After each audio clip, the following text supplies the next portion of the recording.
Welcome to star 9 news. Yerragondapalem పట్టణంలో TDP incharge Guduri erection బాబు ముందు ఓ కుటుంబం ఆవేదన.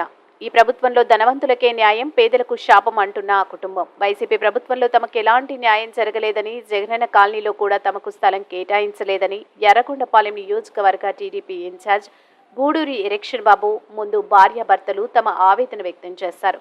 ధనవంతులకు ఎర్రగొండపాలెంలో న్యాయం జరిగిందని, తమలాంటి నిరుపేదలు అన్యాయానికి గురయ్యారని మంత్రి సురేష్కి చెప్పినా ఫలితం లేకపోయిందని తమను ఆదుకోవాలని కోరారు. టీడీపీ అధికారంలోకి వచ్చిన వెంటనే తమ కుటుంబానికి న్యాయం చేస్తామని ఇన్ఛార్జ్ ఎరిక్షన్ బాబు తెలిపారు.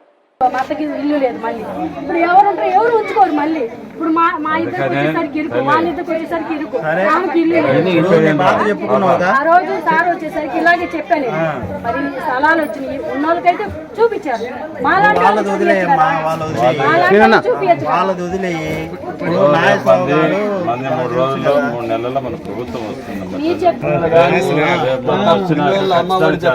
ఎటువంటి సహాయం ప్రభుత్వాలు ఏం లేదు. అది కూడా సారులు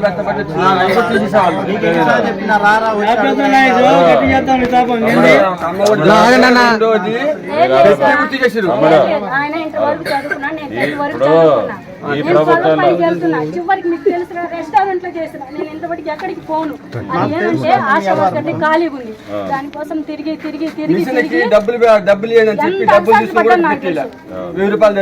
వాలంటీర్ వాళ్ళు డబ్బులు తీసుకున్నారు, మిషన్ రాలేదు. మేము ఏది సరే ఇప్పుడు నేను చెప్పేది వాళ్ళ ప్రభుత్వం అయిపోయింది, మన మీద ఆశలు పెట్టుకుని మన వాళ్ళందరూ సాయం చేసిండ్రు, వాళ్ళు వచ్చారు. కనీసం చదువుకున్న మీకైతే డెఫినెట్గా ఉద్యోగాలు రావాలి, వాస్తవం లేదు. ఈ ప్రభుత్వంలో ఒక నోటిఫికేషన్ కూడా వేయలే. చదువుకున్న వాళ్ళందరూ గాలి తిరుగుతా ఉన్నారు. కొద్దిగా ఎస్టీ కార్పొరేషన్ ద్వారా లోన్లు ఇచ్చినా వేయలేవు, ఇళ్ల స్థలాలైనా అవి కూడా లేవు.